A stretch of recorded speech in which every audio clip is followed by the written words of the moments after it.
sound of the words. Phone aesthetics. Okay, there's our word for the day. It just means that sometimes things sound good together, and that's enough. By admitting he just be saying expletive, he actually makes himself more likable. He's not taking himself too seriously. It definitely makes him feel more human. But that human side gets a little prickly when he turns his attention to the audience. He seems to have even less respect for the people listening, or at least a certain type of listener. He is very critical of the modern consumer. He seems to have a real disdain for how people consume culture today. There's that line about eBay. You the type that like to buy he say, she say off eBay. That is a scathing critique. Unpack that for me. Why eBay? It feels a little dated as a reference. It is a bit dated, but I think that actually works for him.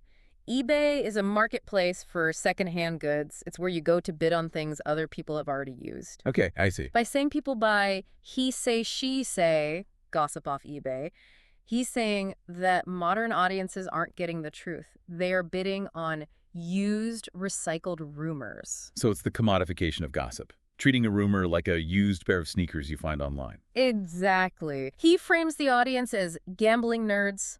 They are passive. They are sitting at home, wired, watching HBO, buying rumors. Contrast that with him. He's in the kitchen cooking. He's active, they are passive, he's creating, they are consuming. And that distance seems necessary for him because when you read further into the lyrics, the noise isn't just annoying, it's actually dangerous. There is a shift in tone in the second half that we really need to address. Yeah, I felt that shift too. It gets dark. He starts talking about legal issue, accusations. It feels like the lights in the room dimmed a little. He mentions trying to stay off TNC. I assume that was maybe a slang term for TMZ. In this context, it almost certainly refers to the tabloid media ecosystem, like TMZ. He talks about hoping he doesn't piss nobody off so bad they send a liar after me. That phrasing is interesting. Send a liar. Like the liar is a weapon. A hitman? It implies a conspiracy. He doesn't see these accusations as organic. He sees them as targeted attacks designed to take him down. And he gets very specific. He references an allegation about touching someone inappropriately in '93. And his defense mechanism for this is, well, it's tragic, honestly. He says, I take selfies with my hands in my pockets. That image really stuck with me. Think about the implications of that. Here is a public figure who is so terrified of being accused of something that he has adopted a physical posture of harmlessness. It's performative innocence. He's staging the photo to prove a negative. Exactly. Look, my hands were in my pockets. I couldn't have done it. It paints a picture of someone who feels constantly under siege. He can't even take a casual picture with a fan without thinking about legal defense. It's a total siege mentality. The world is out to get him.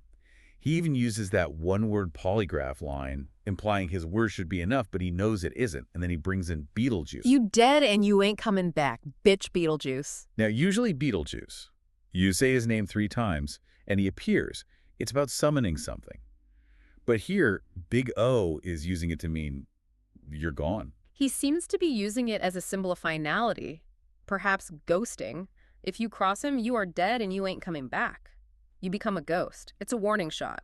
He's saying that despite the hands in his pockets, he is not defenseless. And he's definitely not afraid to say things that might get him in trouble. Yeah. He explicitly complains about censorship. Can't say retarded, that's how censorship go. That line is going to be jarring for a modern listener, and I think that's his intent. We have to look at this objectively as analysts. He isn't just using the word. He's commenting on the restriction. He is chafing against the evolution of language. He views these new social norms as restrictions on his expression. It fits that old school narrative he's building, doesn't it? The old school was raw, unfiltered. The new school is policed and sanitized. Precisely. He feels that the grit of hip-hop is being smoothed over by censorship. He resents it. He's fighting the little rappers, the gossip blogs, and now the language police. Which begs the question, what is he fighting for? Why go through all this trouble? Well, that brings us to the core thesis of the track. It's right there in the title. For the culture. For the culture. Such a heavy loaded phrase these days. Everybody does everything for the culture. But does he define what that means to him? He does, through imagery. He describes the current state of the culture as a roller coaster. It's up and down, it's unstable, it's full of trash can artists and eBay rumors. He wants to stabilize it. He mentions wanted posters, too. Take down all the wanted posters. Think of the Western movie trope. The town is in trouble, chaos reigns, they put up wanted posters looking for a hero. Big O is saying, "The search is over. Stop looking. I am here." That's it. But the absolute climax of this argument, and I think this is the most provocative line in the entire transcript, is when he invokes the two biggest ghosts in hip-hop history. Oh, I know exactly the line you mean. It stopped me in my tracks. He says, "Tell Big and Pac they can stop rolling over." The notorious B.I.G. and Tupac Shakur, the Titans. So usually when we say someone is rolling over in their grave, it's because they're disgusted by what the world has become. Correct. So Big O is acknowledging the premise. Yes, the state of hip-hop has been bad. It's been so full of hungry babysitters that Biggie and Tupac have been restless in their graves. But now... Now, Big O has arrived.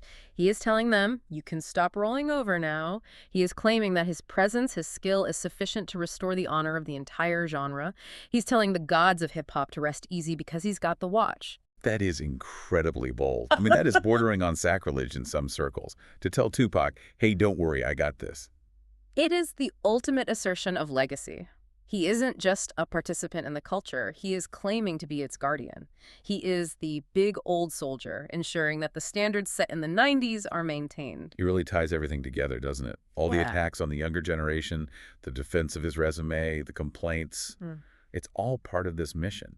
And notice the visual he pairs with this, the final image we should look at. He talks about hanging his pop coaster next to my Glock holster. That's such a domestic, weirdly specific image. A coaster for his soda? It's a juxtaposition of the mundane and the lethal. A coaster implies he's settled, he's at home, comfortable. But right next to that coaster is the holster. So I'm comfortable, but I'm ready. Exactly. I'm an old man now. I use a coaster, but I'm still armed and dangerous. It's the perfect encapsulation of the Big O persona. He's settled, but he's not soft. Wow. We've really gone on a journey with this text. We started with a veteran feeling insulted by newcomers, watching them eat his dinner. We went through the technical Johnson-to-Johnson wordplay. We saw the paranoia of the hands-in-pocket selfies. And we ended with him effectively telling the ghosts of hip-hop that they can relax. He saved the day. It is a complex picture, and I think it's important to see Big O not just as a rapper, but as a symbol of a generation that feels a bit displaced. He's trying to hold on to a specific moment in time, that authentic, rough-around-the-edges 90s era. That's the core conflict, isn't it? I think so. You know, before we wrap up, I want to circle back to one thing.